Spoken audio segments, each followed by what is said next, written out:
करा ली हलो बाकी हम कहीं तो का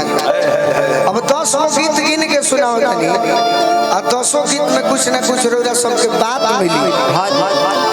गीत ऐसा नहीं चाहिए जो ना में कुछ दर्द कुछ विषय कुछ समझ में आ रहा है। सही काल 5:30 हो गए 6 से कम हो गए। जा बजे जा 7 बजे हां तारा और टीमो लिखे न हम बने तो बजे तो 6 कहती कि रात दिन रोत बाटे बनाओ हमारे ओकर फाइल खोल के गाना निकाल दे कि रात दिन रोत बाटे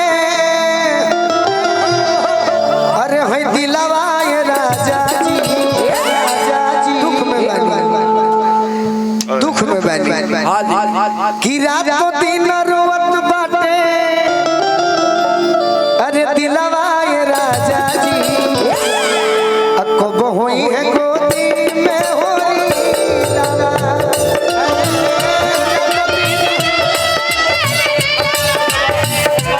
कब होई है छोटे बाबा देखी जमाना कहाँ चल गए। गार्जियन के आदेश सुनी कैसन बा ये बात नौजवान कही तो ठीको लागी बाकी आज पुरनिया हो के गार्जियन हो के बाप सम्मान बानी यहाँ के का कहतन कि आदित्य राज के खड़ा करावो आ गीत कौन गावो कनी मेजर होई मारो के पास धोके मारो के पास धोके रोता यार हो सिंदूरी जगत डाली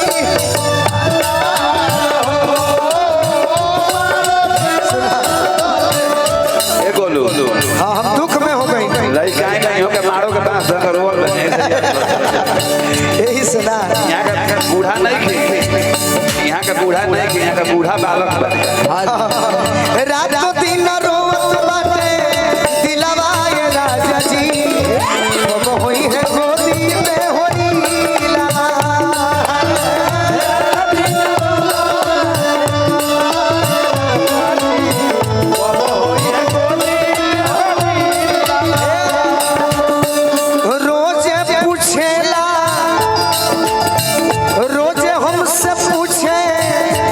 पूछेला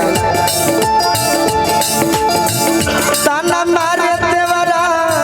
रंगीलवा ये राजा जी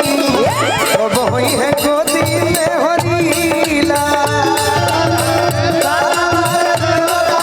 रंगीलवा कब होई है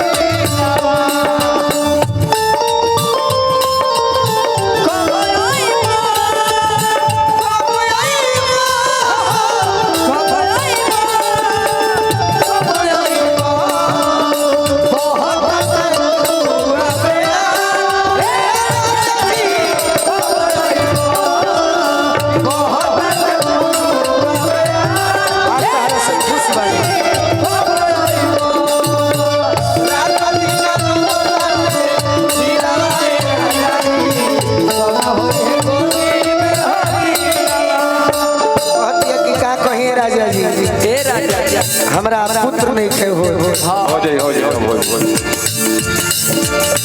गोदियों में आदि में एक बड़े बच्चा राजा गोदियों में आदि में एक बड़े बच्चा राजा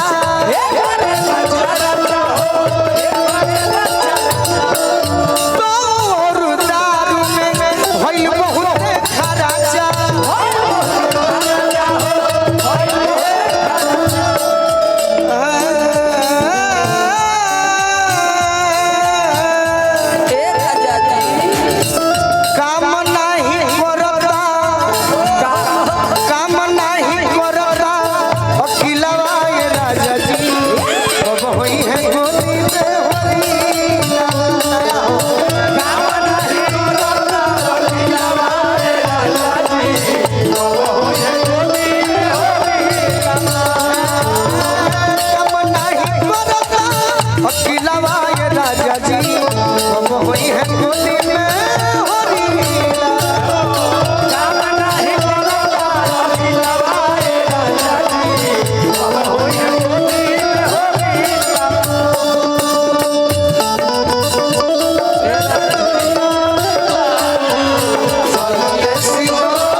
जान राजा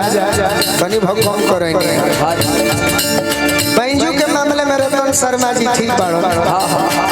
बाकी जब प्रोग्राम जमे को होयो खनी चाय पिए लगे हैं खैनी खाए लगे हैं पवन भाई हमार बहुत सुंदर हरेंद्र भैया इनकर जवाब नहीं के कुछ न खा ले बाकी निमन बात मजाको पर दुखित हो जाला सही कह दिया कि राजा जी का कहे हाय हाय हाय कोनो मनाई जाए हम देवता पीतो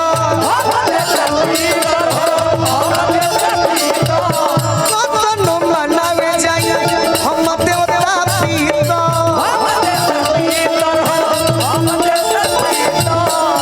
तो कुछ हो नहीं खे मुखिया के भीतर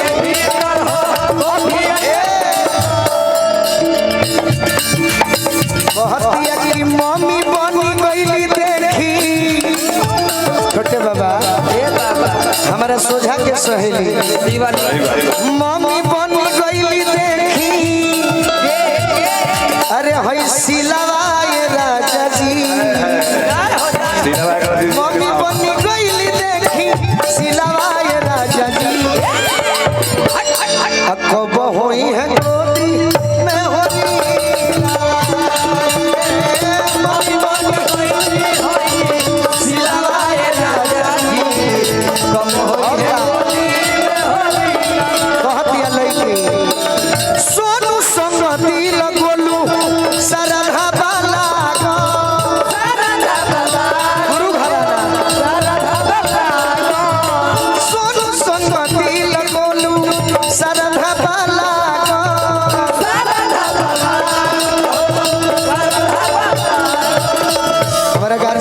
शशि पांडे जी गुरु घराना श्री ओम प्रकाश तिवारी जी उप प्रमुख बानी भगिना बानी शशि चाचा के सोनू संगति लगो सरदा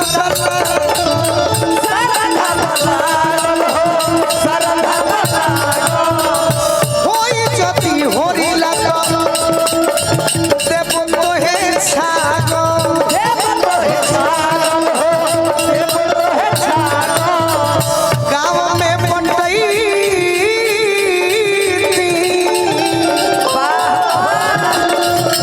हमार बबुआ हो जाए गाँव में पटई बानी दिलवा राजा जी अब होई है गोदी में होलीला गाँव में पटई बानी दिलवा राजा जी अब होई है गोदी में होलीला बोलू राजी आई वाली काजी जाजी प्रणाम करनी गाँव में पटई बानी